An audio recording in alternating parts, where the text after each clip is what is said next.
Assalamualaikum warahmatullahi wabarakatuh. Selamat pagi, selamat siang, ataupun selamat malam kepada Ibu Dian, selaku dosen pengampu teknologi pengolahan daging dan susu, dan kepada teman-teman semua. Di sini kami dari kelompok 6 ingin mempresentasikan makalah kami tentang produk olahan susu bubuk, di mana kelompok kami beranggotakan saya sendiri, Avanova Astiko, dengan NIM V 1822002. Saya Alif Gardenia Agustina dengan NIM V 1822005. Saya Amrizal Agus Prayoga dengan NIM V1822006. Saya Dewi Indah Solistina dengan NIM V1822022. Saya Lardi Pratiwi dengan NIM V1822039. Baik, mohon izin Ibu untuk share screen terlebih dahulu.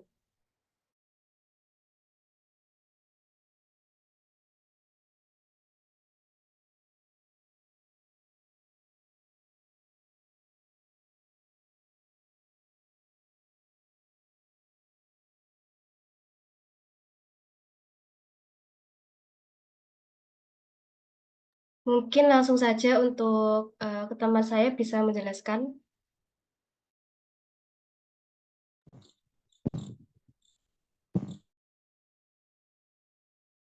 Next slide.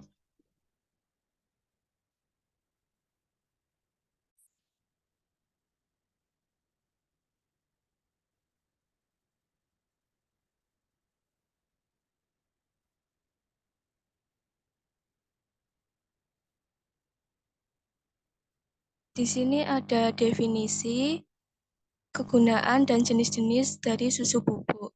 Untuk definisi susu bubuk sendiri, berdasarkan jurnal yang sudah kelompok kami cari itu, susu bubuk merupakan bentuk olahan dari susu segar yang dibuat dengan cara memanaskan susu hingga kering dan berbentuk bubuk. Kemudian dilakukan proses pengolahan dengan beberapa tahapan, yaitu adanya tahapan pemanasan, pendinginan, pemanasan kembali, penggilingan, dan pengemasan untuk menjadi produk akhir, yaitu susu bubuk itu sendiri. Next.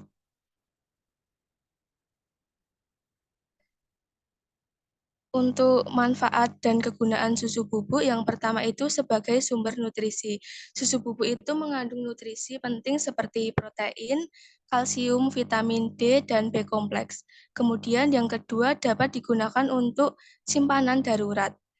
Karena susu bubuk itu memiliki daya tahan atau daya simpan yang lama. Kemudian yang ketiga, kemudahan penyimpanan. Yang ketiga pemilihan untuk orang yang alergi laktosa atau intoleran terhadap laktosa. Karena terdapat susu bubuk yang memiliki formulasi khusus, di mana formulasi tersebut ada beberapa bahan yang tidak mengandung laktosa. Kemudian ada penggunaan dalam pembuatan makanan. Dalam pembuatan makanan sendiri, susu bubuk itu digunakan untuk pembuatan biasanya penambahan di kue atau untuk diminum pada minuman. Kemudian digunakan dalam pembuatan minuman. Yang selanjutnya ada sebagai suplemen atau nutrisi. Seperti yang sudah disebutkan di atas tadi, susu bubuk itu bisa menjadi suplemen. Ini bisa membantu meningkatkan kadar protein, kalsium, dan vitamin. Kemudian sebagai alternatif atau susu formula cair. Karena susu bubuk ini digunakan tidak hanya di usia yang lansia, susu bubuk ini dapat digunakan untuk bayi juga, karena susu bubuk ini memiliki kandungan atau kebutuhan yang digunakan untuk kebutuhan nutrisi pada bayi. Kemudian sebagai pilihan vegetarian atau vegan. Beberapa susu bubuk itu terdapat jenis yang vegetarian, misalnya ada susu bubuk almond, kedelai, dan yang lainnya. Next slide.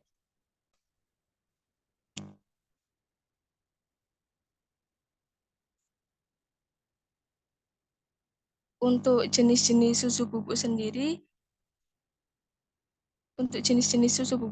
yang pertama ada susu bubuk sapi. Susu bubuk sapi ini ada beberapa jenis, yaitu full cream, Susu bubuk full cream itu mengandung lemak susu untuk memberikan rasa yang kenyal dan kental. Kemudian susu bubuk jenis low fat yaitu mengandung lebih sedikit lemak daripada susu bubuk full cream. Dan yang ketiga ada susu skim yang lebih rendah lemak atau low fat karena lemaknya itu sebagian dihilangkan. Kemudian yang selanjutnya ada susu bubuk jenis kambing. Susu bubuk jenis kambing ini memiliki karakteristik dan rasa yang berbeda dari susu sapi karena dianggap lebih mudah dicerna oleh beberapa orang yang mengalami kesusahan atau kesulitan dalam mencerna susu sapi. Kemudian yang selanjutnya ada susu bubuk bayi. Susu bubuk bayi ini tentu saja dirancang khusus karena untuk dikonsumsi pada bayi. Berasal dari sapi atau bahan yang lainnya. Biasanya diformulasikan untuk memenuhi kebutuhan gizi yang khususnya itu terdapat pada bayi. Kemudian susu bubuk tanaman. Untuk susu bubuk tanaman itu jenisnya ada susu bubuk kedelai, susu bubuk almond, dan susu bubuk kelapa. Untuk susu bubuk kedelai sendiri itu dibuat dari ekstrak kedelai dan biasanya dipilih sebagai alternatif bagi orang yang alergi terhadap susu hewani atau untuk mengikuti pola makan yang produk hewani. Yang untuk mengikuti pola makan di mana produknya itu susu hewani. Kemudian susu bubuk almond, di mana diproduksi dari tepung almond dan sering digunakan sebagai opsi susu nabati untuk orang yang intoleran laktosa atau vegetarian. Kemudian susu bubuk kelapa itu dibuat dengan menggunakan kelapa sebagai alternatif susu nabati. Yang selanjutnya adalah susu bubuk laktosa atau bebas laktosa, di mana susu bubuk ini cocok untuk orang yang memiliki intoleran terhadap laktosa. Dan yang terakhir adalah susu bubuk instan, di mana susu bubuk ini mudah larut atau cair dalam larutan tanpa adanya pemanasan. Biasanya susu bubuk ini mudah ditemui di pasaran atau sering digunakan untuk dikonsumsi sehari-hari. Next.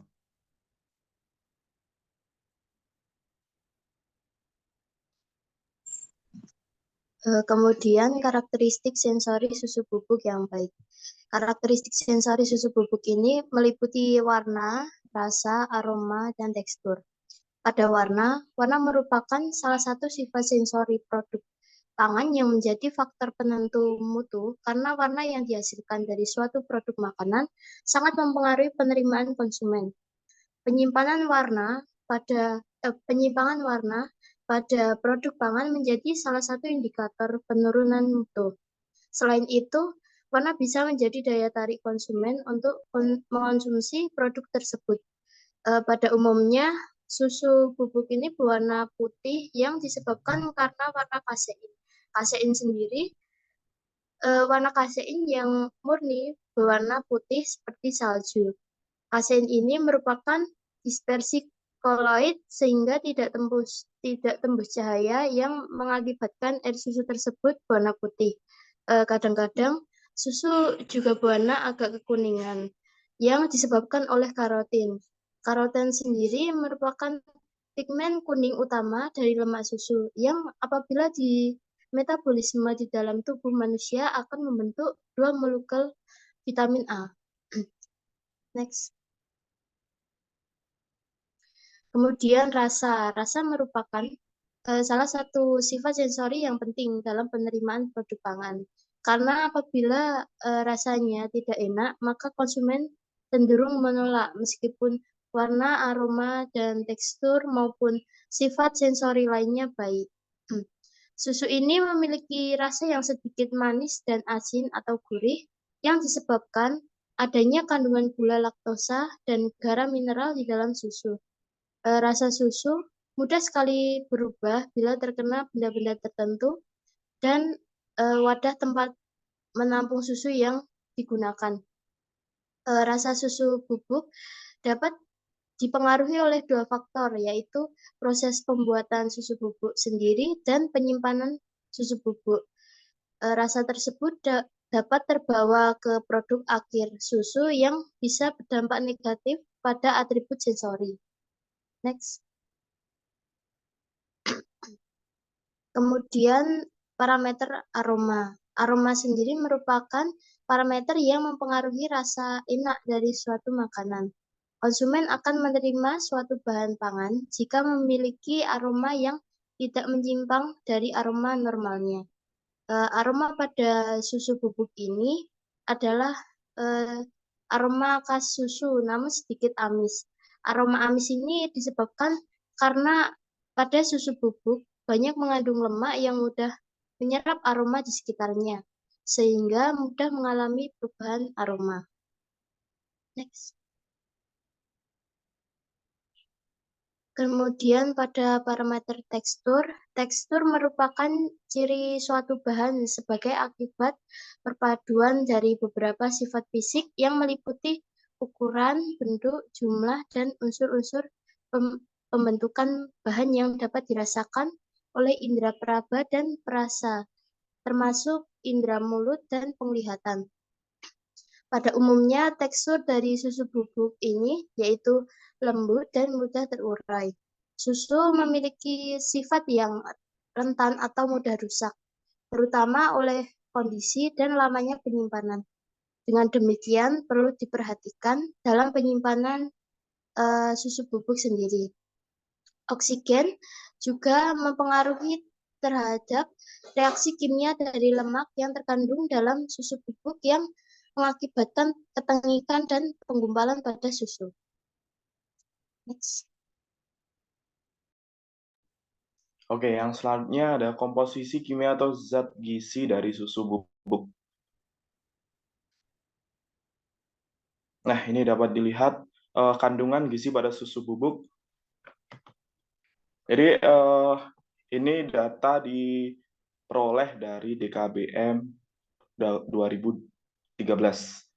Nah, dari susu bubuk itu sendiri mempunyai kandungan yang pertama ada energi 509 kilokalori, protein 24,6 gram, lemak 30 gram, karbohidrat 36,2 gram, kalsium 904 mg, fosfor 694 mg, zat besi 1 mg, vitamin A 1570 Re, vitamin B1 0,29 mg, vitamin C 6 mg. Nah, sebenarnya kandungan gizi pada susu bubuk ini mungkin akan berbeda-beda. Nah, ini tergantung pada bahan baku utama yang dipakai, atau bisa disebut juga jenis dari susu bubuk itu tersendiri.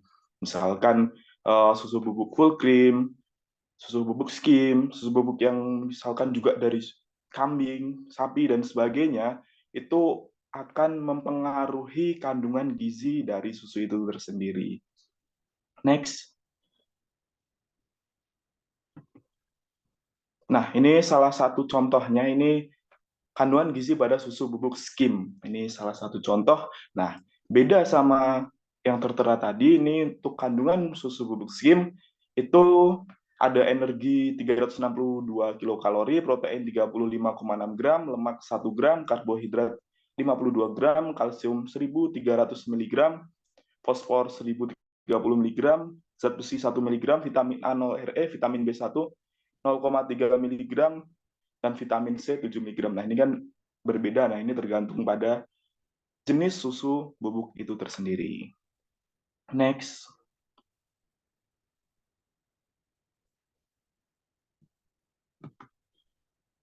Oke. Nah, kalau yang ini sebenarnya mungkin mirip sama yang tadi, itu terkait dengan apa sih manfaat dari susu bubuk itu tersendiri. Nah, dari angka-angka tadi nih, dari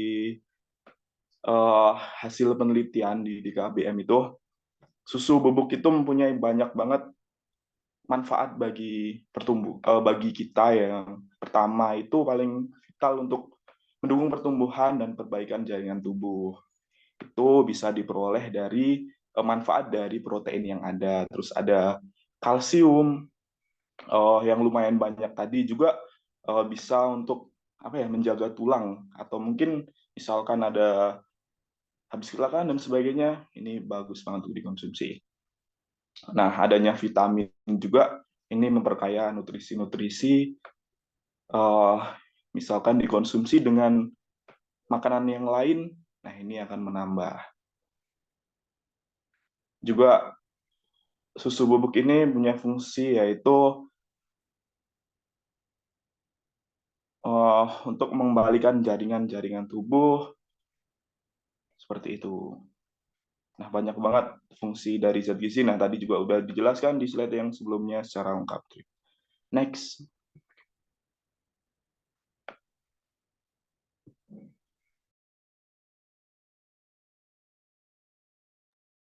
Oke, di sini ada proses pembuatan susu bubuk. Next. Dalam pembuatan susu bubuk merupakan salah satu upaya untuk mengawetkan susu sehingga dapat tahan lebih lama. Nah, di sini kita menggunakan metode yaitu spray drying, yaitu merubah susu cair menjadi susu bubuk. Lalu terdapat langkah-langkah pembuatannya. Yang pertama itu adalah memilih bahan baku. Di sini kita memilih bahan baku dalam pembuatan susu bubuk yaitu susu murni. Ada persyaratan dalam memilih susu murni, yaitu dengan mengandung air sebanyak 87,25% dan total solid sebanyak 12,75%. Next.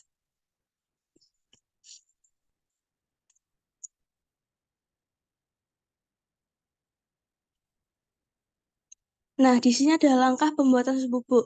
Tadi kan sudah memilih bahan utamanya yaitu susu murni. Setelahnya itu ada pemanasan dan pencampuran. Dimaksudkan pencampuran di sini yaitu jika ada variasi yaitu akan ditambahkan gula atau perasa atau pewarna makanan. Yaitu selanjutnya itu pemanasan. Pemanasan di sini dilakukan pada suhu 50-60 derajat Celcius dan dipanaskan selama 15 menit dengan tujuan untuk mengaktifkan enzim lipase yang menyebabkan susu menjadi tengik. Lalu langkah kedua yaitu ada homogenisasi. Di sini dengan tujuan untuk mengolah susu agar memecah butiran-butiran lemak yang sebelumnya berukuran 5 mikron menjadi 2 mikron atau berkurang. Lalu langkah yang ketiga adalah pasteurisasi.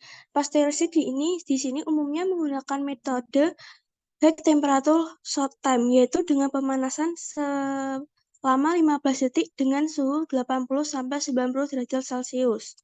Lalu ada metode proses spray drying, yang ini adalah keutamaannya, yaitu pada proses ini mesin akan mengubah susu cair menjadi partikel bubuk halus dengan cepat.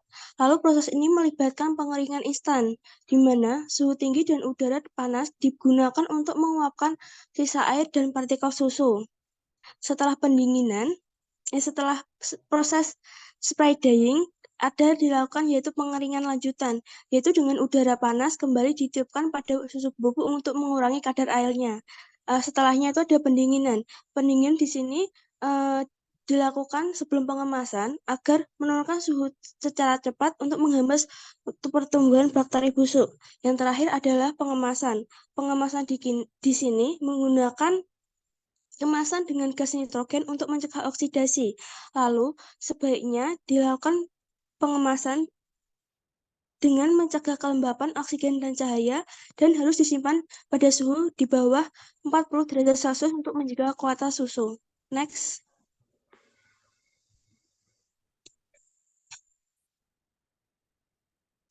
Lalu di sini ada diagram alir pembuatan susu bubuk.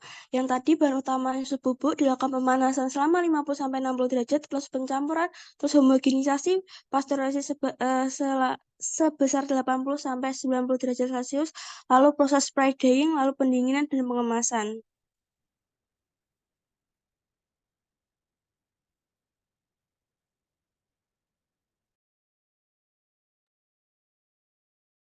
Baik, di sini saya akan menjelaskan tentang penyimpanan, kerusakan, dan faktor penyebab kerusakan dari susu bubuk itu sendiri.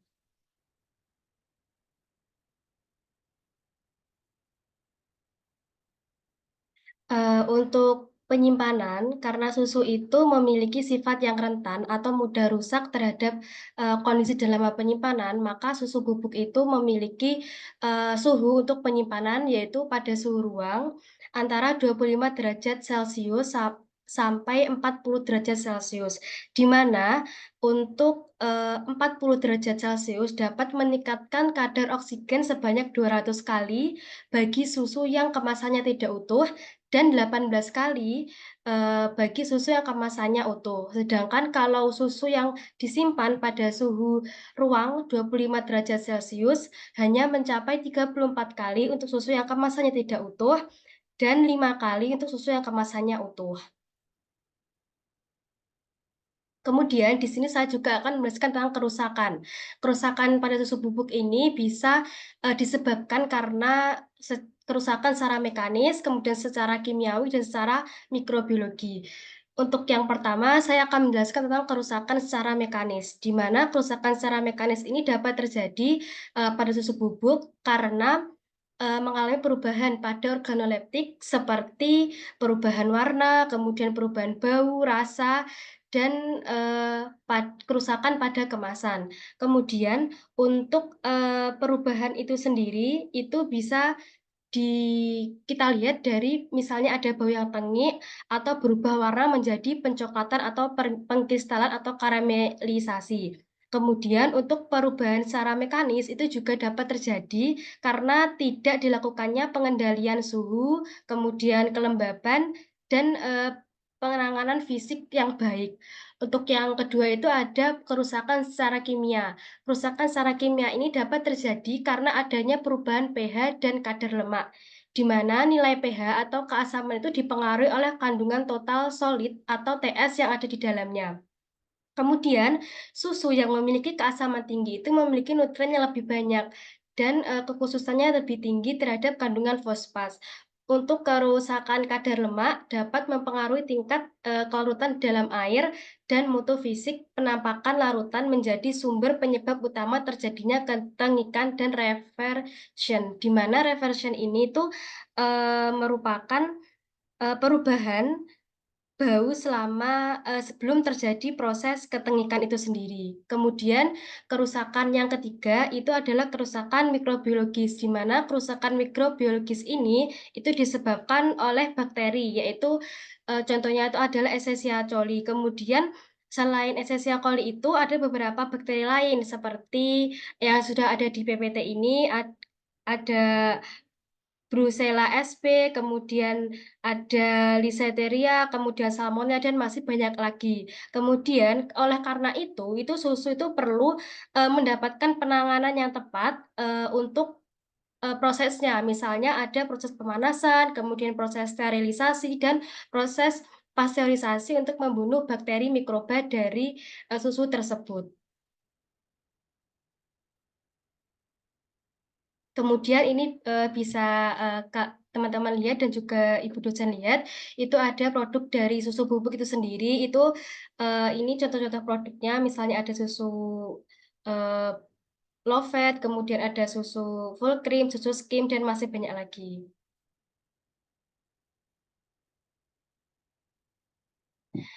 Mungkin sekian presentasi yang dapat kelompok kami sampaikan. Apabila ada kekurangannya, kami mohon maaf yang sebesar-besarnya. Wassalamualaikum warahmatullahi wabarakatuh.